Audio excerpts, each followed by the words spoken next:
اللہ رب العزت نے بھی اپنی پہچان کے لیے ایک مخلوق خاص کو وسیلتاً خلق کیا ہے۔ ہم تو وہ ہیں کہ آئمہ کے عطا کردہ علم سے زمانے سے ایک قدم آگے چلتے ہیں، یکدم جو ہے نا وہ حلال اور حرام کا فیصلہ نہیں کیا جا سکتا۔ تو خدا نے کہا کہ اگر تم سچے ہو اس بات میں کہ اس جوب کا بوجھ اٹھا سکتے ہو تو پھر بتاؤ یہ کیا ہے۔ تو انہوں نے ہاتھ کھڑے کر دیا، کہا لا علم لنا الا ما علمتنا، پروردگار اتنا ہی جانتے جتنا تو نے بتا دیا۔ مطلب کیا تھا کہ دکھا دیا ہے، ہم نے دیکھ بھی لیا، آدم نے بھی دیکھ لیا۔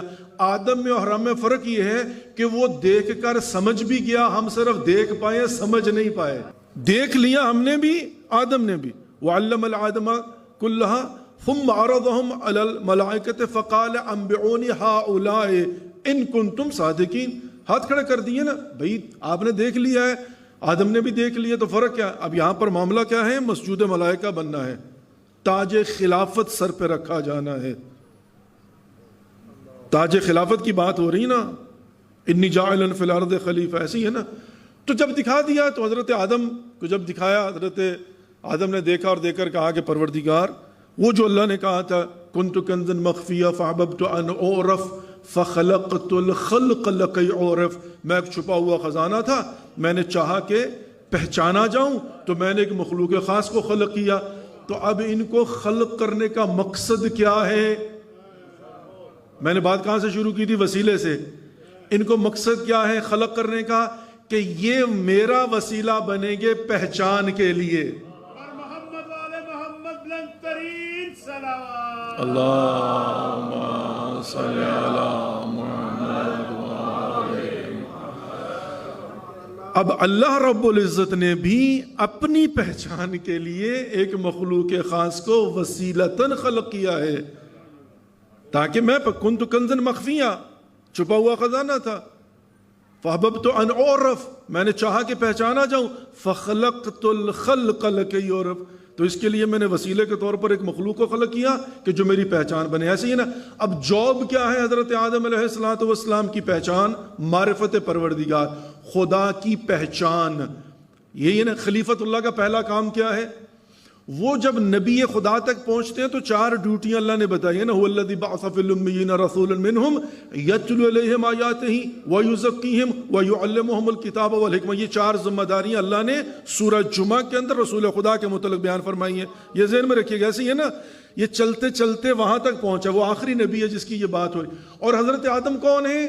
وہ پہلے روئے زمین پر خلیفت اللہ ہے، تو ان کی جاب کیا ہے؟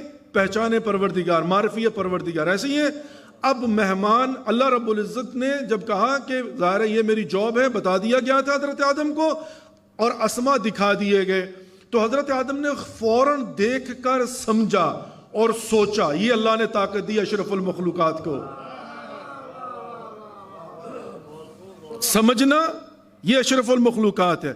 یہ آج کے دور میں میں اور ہم، میں اپنی بات کیوں کروں ہم، یہاں پر میں کا صدہ، یہ منیت و شیطان کا کام ہے نا۔ ہم علماء اہل بیت جو ہیں، در اہل بیت پر جھکے ہوئے، کبھی بھی زمانے سے پیچھے نہیں رہتے، یہ بات ذہن میں رکھیے گا۔ ہمارے علماء، ہم کبھی زمانے، بلکہ ہم تو وہ ہیں کہ آئمہ کے عطا کردہ علم سے زمانے سے ایک قدم آگے چلتے ہیں۔ یہ چیلنج ہے ہمارا بھائی، اجتہاد ہے نا، ہم تو ایک قدم آگے چلتے ہیں، پیچھے نہیں ہوتے۔ وہ اور ہیں جو ہر معاملے میں جن کے متعلق کہا جاتا ہے کہ انہوں نے وہ بلب کی تخلیق کے اوپر بھی کہہ دیا تھا کہ جناب اس کو استعمال کرنا حرام ہے، آئی ڈونٹ نو کہ کیا وجہ تھی، یا فلم بنانا یا تصویر بنانا، آج تک بھی بعض لوگ ایسے ہیں جو اعتراض کرتے ہیں، نئی ٹیکنالوجی کو رد کر دیتے ہیں۔ تو میں چلتے چلتے بات کرنے لگا ہوں، چیٹ جی ٹی پی، ہم اس کو رد نہیں کرتے، لیکن 100% اس کی جب تک پہچان نہ لیں، سمجھ نہ لیں، تائید بھی نہیں کرتے۔ یہ آج کل کے دور میں ہر کوئی کہتا ہے آغا یہ کیا بھائی، یہ کیا ہے، سمجھ تو لو، تھوڑا آہستہ چلو، دھیرے چلو، بالسکینہ، یواش یواش، یکدم جو ہے نا وہ حلال اور حرام کا فیصلہ نہیں کیا جا سکتا۔ وجہ کیا ہے؟ میں ایک دلیل دے دیتا ہوں۔ وجہ یہ ہے کہ میں نے پہلی بات یہ عرض کی ہے نا کہ کمپیوٹر کیا ہے؟ لا علم لنا الا ما علمتنا، جو فیڈ کرو گے وہی نکلے گا، عقل نہیں ہے اس کے پاس۔